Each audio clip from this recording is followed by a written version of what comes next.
All right, everybody. Welcome to the I Found a Friend podcast, where we're your friend helping you navigate life's journeys. It's your host, Eric Diggs. Jordan Diggs. And this week, John is actually in South Africa on a missions trip. Which is pretty cool. We've been kind of hearing a little bit of what he's been doing. So he's been in the missions field. He's been preaching a little bit, working with youth at a camp. So he's having a great time. Yeah, big shout out to John. Proud of little bro, for real, for real. He doing his thing out there. So I'm excited for him to get back. He gets back next week at the time of this recording. So quick check-in on the year. How are you guys feeling? Like, we're over halfway through the year of 2023. Like, this time is flying, or is it just me? No, that's actually insane. I was texting a friend the other day. I was like, how is it almost August? Like, that's back to school season. I mean, I feel like I just graduated from college the other day, so it's kind of weird when you see people, your friends going back to school, Yeah, bro. I feel like it was just yesterday I was making new goals. I was preparing to start my new job and preparing this transition into the real world from college, and how we're like almost 8 months into the year, so it's pretty nuts. Which is insane. I always feel like the beginning of the year flies by. I don't know. I feel like each half of the year has a different feel to it, Yeah. Is that just me? Yeah, for sure. I feel like the beginning of the year starts a little slow, then you get a couple months into it, and then it kind of speeds up a little bit. With summer, yeah. And once you get into summer flies. Like, it just goes by fast. And then it slows down a little bit around August, I feel like. Yeah, because everybody's back in school. Everybody's back in the flow of that mundane routine that they don't want to do. Yeah. And then the holiday seasons come and it picks right back up. Holidays slow time down just a little bit, but at the same time, it's flying. Yeah, that's a fact. It's so interesting because you said you were making goals, and I just kind of remember some goals. Do you feel like you're on progress with what you had written down? I think overall I'm on progress. There's definitely some high goals that I reach for pretty high that I don't feel like, as of now, I can't see myself reaching them. But overall, just in terms of bettering myself and becoming acclimated to this new phase of life, I'm pretty good. That's good. What about you? Yeah, I feel like I had like a lot of ambitious goals too, but I feel like me as a person, I've changed, so my goals have changed too from what I That's the fact originally right thought there. I wanted in the beginning of the year. So that's been interesting. It's like that's how life is. Like things are constantly changing. You should embrace that change and not fear it. Yeah, facts. And one of those goals that I know we've been setting and talking about is, financial goals, to be financially responsible, financially stable, and increase our wealth bit by bit, by being smart about what we do with it now. In this EP, like, we want to talk about that. What does it look like to be financially stable? Yeah, I think that's a really good question because like we're young adults. We just graduated from college kind of, and we started new jobs. So it's like important that we like figure out this whole financial situation. I feel like unless you're like a finance major, like school doesn't really teach you like the rundown of like what you should be doing with your money. How do you navigate this new life as an adult? So it is a learning curve, and you got to actively seek that information for yourself. Yeah, being financially stable, being financially responsible, I think is the biggest thing that we could talk about. Like you said, like a lot of times you don't learn that in school. And I was a finance major at Cornell University, and I currently work at a bank as an analyst there. So I'm in the finance sector a lot, and there's things that I'm learning from my coworkers that, I didn't learn in school. And it's crazy to think about that. It's like, this is like real life situations, scenarios that are pretty common to everybody once you get to a certain age. And it's like, it's not talked about enough in school, growing up, in high school, college.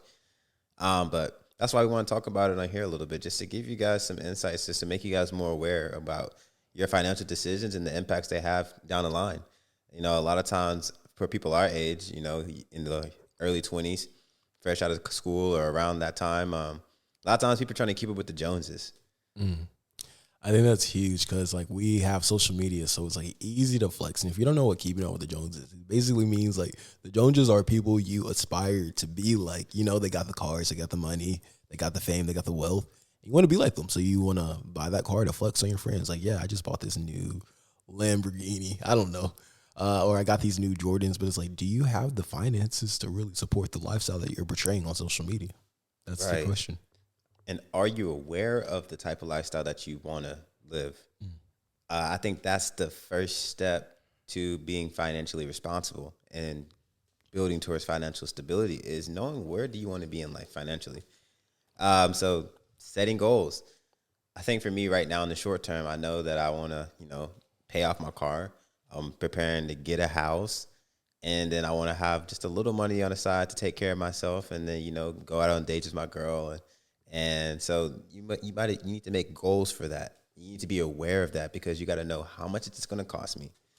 And now when I'm getting my paycheck and I'm allocating my finances accordingly, I know what I'm saving for. And so when I have like these impulse decisions to spend certain things that I don't need, now I have something like I have a goal, I have a vision that I'm saving for, that I'm working towards. But a lot of kids our age don't have a vision outside of what they see other people doing on social media. That's huge. I think that something I'm learning along the lines of what you're saying is that like you have to have a long-term mindset. It's so easy to be in the here and now and just think what can gratify me in this moment right now, what's going to make me happy, like I want to spend my money on new clothes, I want to flex on people. Not even that, I just want to look nice, but like what I'm really learning in the season of life, Eric, is that like you kind of got to live below your means while you're building up for yourself, Yeah. Like if you don't need to spend the money, don't spend the money, And it is really a sacrifice, but like you're sacrificing for your future. And that's the huge thing. It's like if you make those small decisions now, like the sermon like we had yesterday, he was saying that like what you do today impacts tomorrow. And Start small. Things start so small. So like if you want to build this big empire or wealth for yourself, you got to start small, Yeah, I think one of my favorite scriptures along that line talks about whatever you do in the little, you'll be doing. Like if you're faithful in the little, you'll be rule over much. Basically, how you manage the little that you're given will determine if you're able to manage somebody giving you a lot. Like if somebody is diligent in like giving, saving, and not impulse spending like crazy with the little bit of money they have, then yeah, you give that person a lot of money, they're gonna manage that responsibly. A lot of us just don't think long term. A lot of us like, yeah, I'm a party now because that's what my friends are doing. But you have that kind of mentality. You're gonna party now and then you're gonna work later. And the later that you work is gonna be way longer than it would be if you worked hard now and then party later. That's so interesting. I'm not even sure if I can break this down, what you're saying, but there's two things I wanted to say along these lines. I was reading a book by a motivational speaker I listened to named Jim Rohn, and he was saying that like he started his first business and he made like millions off of his first business. He sold it. But what he did was he bought like all of these expensive houses and expensive cars. So he was just like blowing through his money, and he sat down with his financial advisor, and his financial advisor is like, you are setting yourself up for destruction because you're not saving and you haven't even paid taxes on this money yet. So now you're going to have to make more money to pay taxes on that money that you just blew away. And the more money you make, you got to pay more taxes on that money you just made. So that's like something that's so interesting because like sometimes you think, oh, when I have a lot of money, I can just, splurge and stuff. But it's like if you can learn how to be disciplined now, it really does impact how you are going to be in the future, Bro, it's huge, like what you do now versus setting yourself up for the long term. Because honestly, like they said, like the biggest gap you can make is in like that 18 to 25, 27 range. Like you can really separate yourself from a lot of your peers if you just put your head down and grind during that period of time. That's what I was going to say. I was listening to TikTok. I'm on like finance TikTok right now. And a guy was saying that he was comparing two friends. They were the same age, they're like 20. And he said one friend said, I'm going to start saving, I don't know, like $100 now. And his other friend was like, oh, I'll start saving when I'm like 30. I'll start in like when he was 30, he would start saving like $500, like significantly more than his friend who was 20 was saving. But since his friend who was 20 was saving for a lot longer, by the end of everything, his friend that started earlier had way much more money than he had. So it really is crucial that you start early. Time is just like a weird concept to think about, but yeah. And it's crazy, like when you talk about having goals and knowing what exactly you're working towards financially. One thing you want to make sure you're also preparing for is the unexpected expenses as well. It's not just enough for me to say, okay, I'm going to pay my car off, I'm going to get my house, and I'm going to be able to make my monthly payments, and I'm good. Like if that's all I have, what if something breaks down or something out of nowhere comes, or I want to go on a spontaneous trip or anything like that? Do I have enough money in my bank saved up to take care of my needs, 3 months out? They say a minimum of 3 months out as a safety fund. And a lot of people don't prepare for that. So a lot of people do find themselves living paycheck to paycheck. And that's a scary place to live because at any moment, at any point in time, something can really take you out. Yeah. So like while we're talking about goals, I have a question for you. Like what is like what like point in life would you say, okay, I feel like I've met my financial goals? Like what are you aiming for, at this time in your life? I know it changes as we grow older, but like right now, what feels like, a good area for you to be at? I would say right now, 23, like a good spot for me to be financially would be able to have my car paid off, get into a house, and then have like 3 to 6 months worth of savings saved up for any kind of expenses that might come along the way or any kind of emergency fund. And then, have a little stash of money to be able to travel whenever I want to and be able to give and not be hurt by it. Yeah. So I think the biggest thing is making sure that my primary needs are taken care of, and then making sure that I have money on the back end as an emergency fund to take care of those primary needs in the event that, something happens that I don't know about, and then be able to set myself up in the position where I can help out other people financially and not be hurt by myself. It really is important to have goals.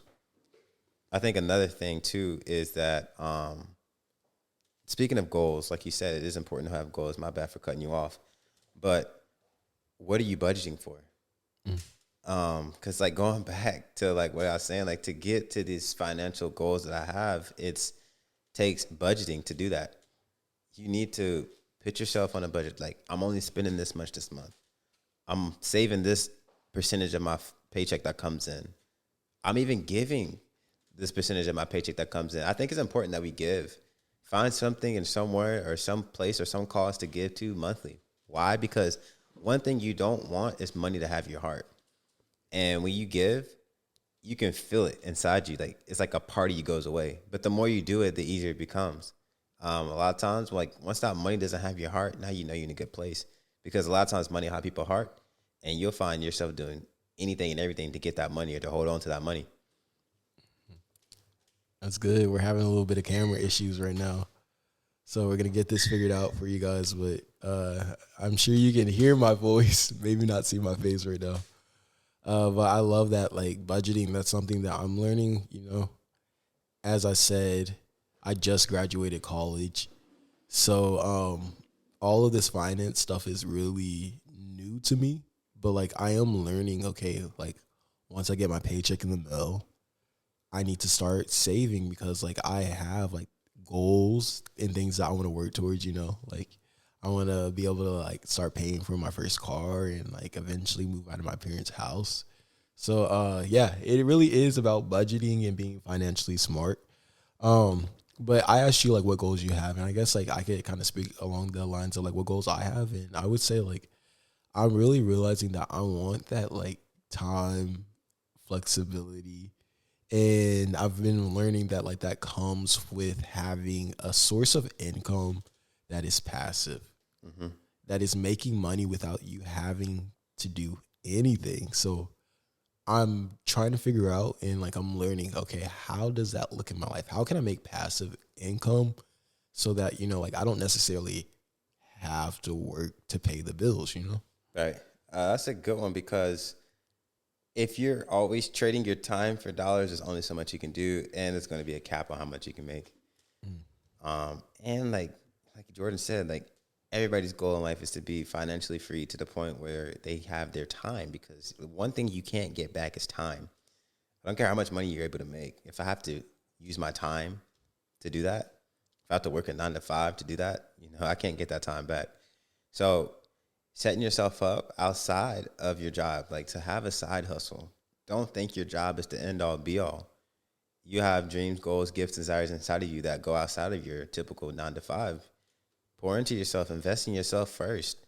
Like one thing we're doing is we're investing in our social media. I published a book called, Living for Christ is a Temptation, Using the Word of God. You can get it on Amazon.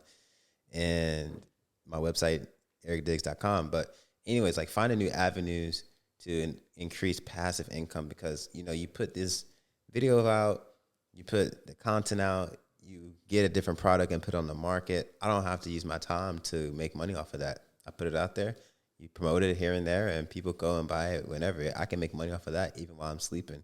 You know, you get into the stock market bit by bit.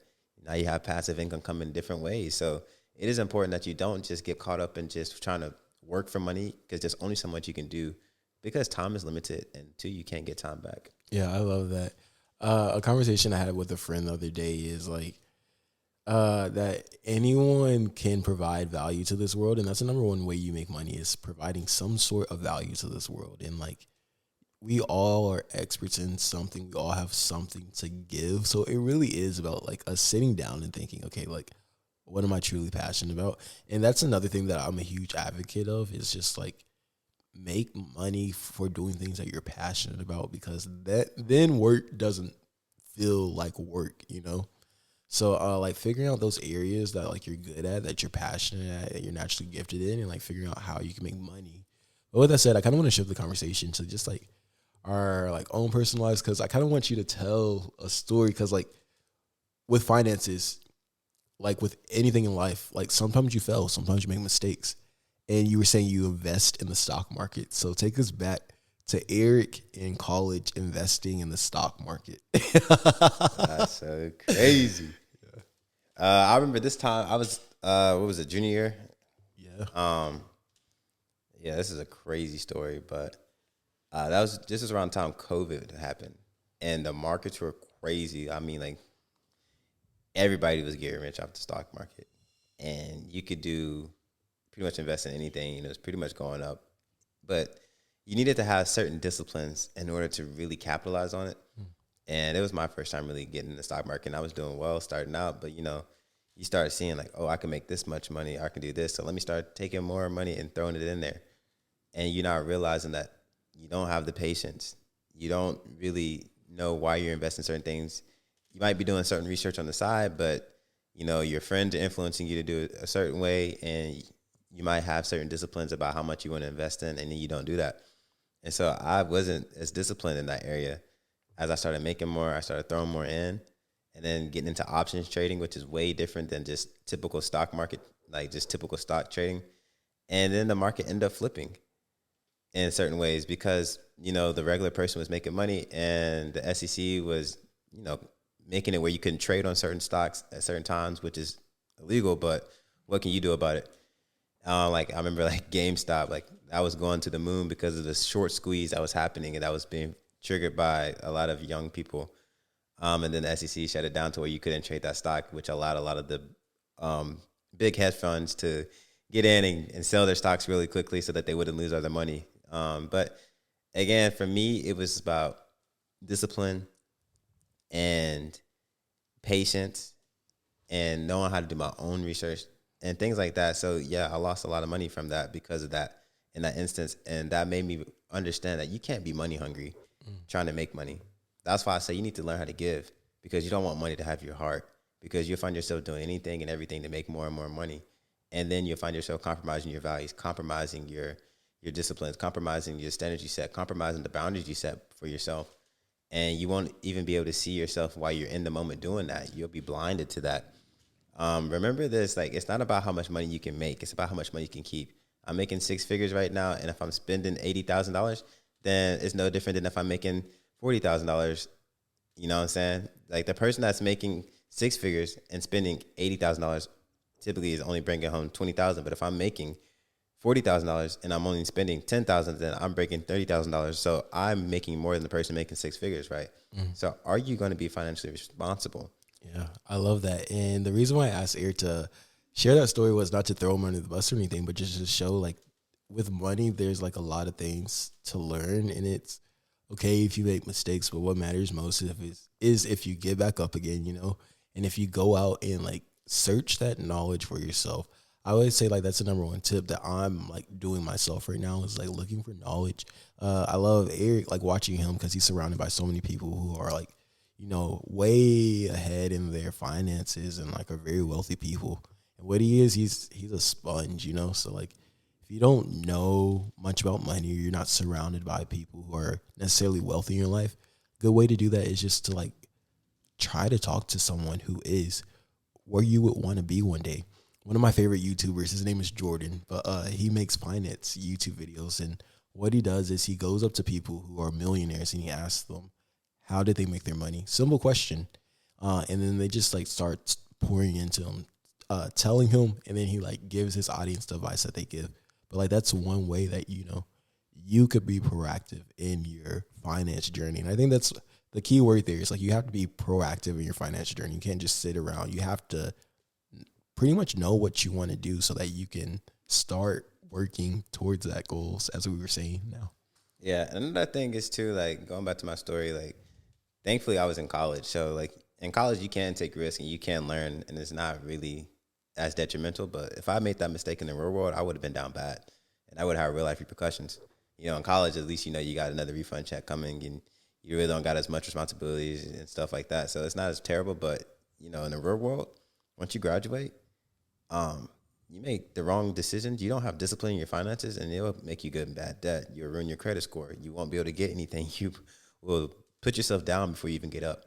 And so you need to start having disciplines when it doesn't matter, because when it does matter, what you did when it didn't matter is going to carry over. It's not just something you can flip a switch. It's something that you need to start building day by day by day.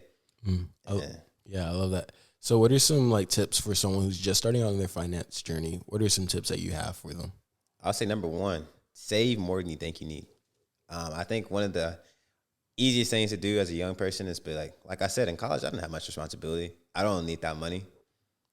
I can buy stuff. It's not going to hurt me. I don't got no obligations. I'm not paying any bills, not any debt. But one thing you don't realize is that eventually you are going to need that money. You just don't know when. When I got out of college, I was like, man, I need to get a house. Man, I need to get a car. Man, I want to buy this. I want to buy that. And it's like, dang, that money I wasted back then, it could have actually been used towards this to make me get there a little quicker than what I am right now. And so save more than you think you need. Another thing too, when it comes to like spending things, and you know, everybody has like these urges to like, you know, you're scrolling and you see something and you want to buy right now.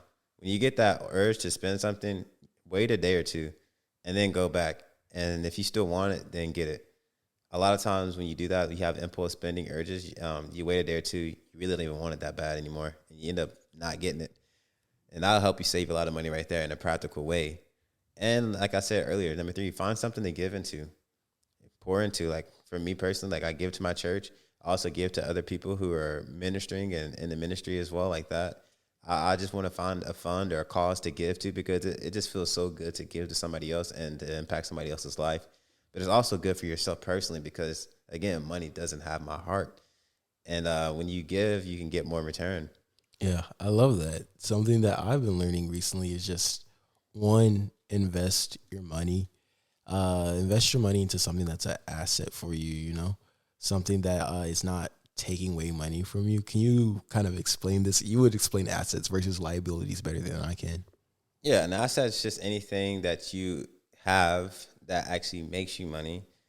Basically, a liability is something that you might have an obligation to that takes away money. So for an example, an asset for me could be my book that I have, because I have this book, and as I sell copies of this book, it brings money into my pocket. A liability for me would be student debt. Every month, student debt is coming and collecting a check, taking money away from me.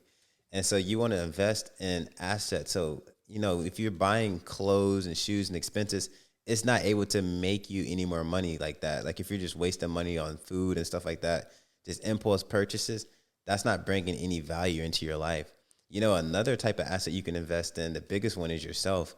And a way you can do that is like by investing in books and seminars and classes and stuff like that develop skills in the industries and field that you want to be in. Because why? Like Jordan said earlier, to make money, you have to bring value to the world. Well, if you can increase your value inside of you, then you bring more value to the world outside of you, which makes you worth more. Yeah, I love that. And that's exactly where I was going, is like, invest your money, invest into yourself. What does that look like for like me when I'm saying that? Recently I just like enrolled into a video editor's course, you know? So cause like I'm a content creator, I'm a videographer also. So like that's gaining more skills into my life. And my dad was also telling me like I should start taking like, speaking classes to learn how to present myself, as a professional person. So that's like little things like that. That's investing into yourself. Even like investing in getting into the places of affluence where people have that knowledge that you're seeking for, if there's like clubs and stuff like that, that's a great investment to making yourself. Another thing that I've been learning about finances, which my mind just went blank on this one. I got you. Another thing with finances is like you want to get ahead. Just like with anything, I'm big on mentorship. Find somebody who's ahead of you in life and who's been where you want to go, and learn from them and listen to them. Don't be like, I don't know what I'm doing. You don't know what you're talking about. You don't know my life. You don't know where I'm coming from. They're where you want to be. Listen to them. You're not there yet. Humble yourself and learn. There's so many people that set you up ahead. Like just understanding things like something so simple. Like if you ever applying for a house and you're getting like a certain loan from a lender, they're going to qualify you for a certain amount of money in order to purchase a house. But just because you qualify for that amount of money doesn't mean that's actually what you're able to afford. What you're able to afford is going to be based on the income that you bring in, the net income that you bring in, not the gross income, the total, but the actual net once they take out your taxes and healthcare and life insurance and all that stuff. That's what you're going to be able to afford, and it's going to be like 25% of that is what they typically say stay around. Obviously, with interest rates up as high as it is, I would go even as high as like 35% to be real. But anyways, just little stuff like that I learned because I had mentors around me who was able to teach me that. On my own, I wouldn't be able to know that. Yeah, that's good. And I remember what I was going to say, but yeah, mentorship is definitely huge. Another thing that I really learned about finances was like actually in college, like the past semester, but I took an entrepreneurship class, and I learned the greatest way for you to bring money to yourself is if you start your own business, because if you start your own business, you don't really have a cap in terms of like how much money you can make. And if we think about like some of the richest people in the world today, like Jeff Bezos, he started Amazon, like these are all entrepreneurial people, entrepreneurs. So it's just like have that entrepreneurial mindset. Like what can I start? What can I build for myself that no one else can take away, So. And it's okay too if you don't have that entrepreneurial mindset. Everybody doesn't want to be the next Jeff Bezos. Some people are okay with working a 9 to 5 and having safe, secure money. But you need to know that for yourself. If you don't know that for yourself, then you'll find yourself being unhappy. You find yourself stuck in something that you don't want to be in. Again, as a young person, you have so much ability to change industries, invest in yourself, build different skills, and make different connections and network in a different way. But you have to be aware of this. And you have to be intentional about setting yourself up to be ahead in the future. Don't look at where you are now. Set yourself up now to be where you say you want to be 5-10 years down the line. It doesn't start 5-10 years down the line. It starts right now. I love that you said that because you said, like, know what you want. And then, like, if you're okay with working a 9 to 5, like, that's very important because one thing I want to say is, like, money is not happiness, You could, like, chase money all your life and make as much more money than you could ever dream possible, but it doesn't necessarily mean that you're going to be happy. So once you know, like, what lifestyle you want, then, like, you get to your financial goals and then you can just, like, enjoy your life, You don't have to necessarily always be chasing that will, So it really is important to realize, okay, how much money would really make me happy, would really allow me to live the life I want, And then, like, once you reach that, you don't necessarily have to keep trying to get more, So, yeah, it's not all about being the richest all the time. It's all about more and more and more. And a lot of us, especially in our generation with social media, it gets us caught up in that mentality, like, how much can I make? Or I got to one up the next person because they posted this. I got to post this or something even better than that. It's all about the likes and followers and subscribers, but you're trying to impress people that you'll never meet in your life. You're trying to impress people that don't even really care about you for real. They're not really even invested in you as a person, just more so what you can bring to the table. And so why are you trying to impress these people you don't even see? That's why you have to know what you want for yourself personally. Don't let the world tell you what you want. That's something that you need to pray about. That's something that you need to decide in your heart. What do you want to go? What do you want to pursue? And then put a course of action to go get it. And you can get it. If you can see it, you can get it. So don't ever doubt yourself. But, it takes steps now. Like, it starts small. If you want to get big, it starts small.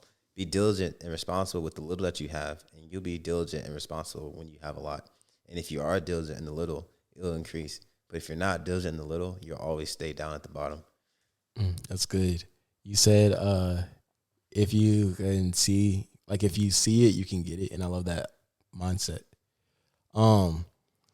Because there's like this quote that I really like that someone I listen to says, and he's like, how do you make anything? How do you make an idea into reality? First, you got to write it down. Then you got to have an action plan. You got to get to work, go getting that. So with that said, I hope that you've gained something from this conversation about finances. If you have any questions, definitely leave a comment on our YouTube video, or if you're watching this on Instagram, leave us a comment. Eric is a huge finance guy, so he can help answer some of those questions. And I don't know it all. So if you got some information or just some knowledge to pass on, drop that in the chat too. I'm always trying to learn. So it's a learning community. Like, I want to learn from you guys just as much as you want to learn from us. But like I said, like, if you've been looking for a friend to help you navigate life, you found one.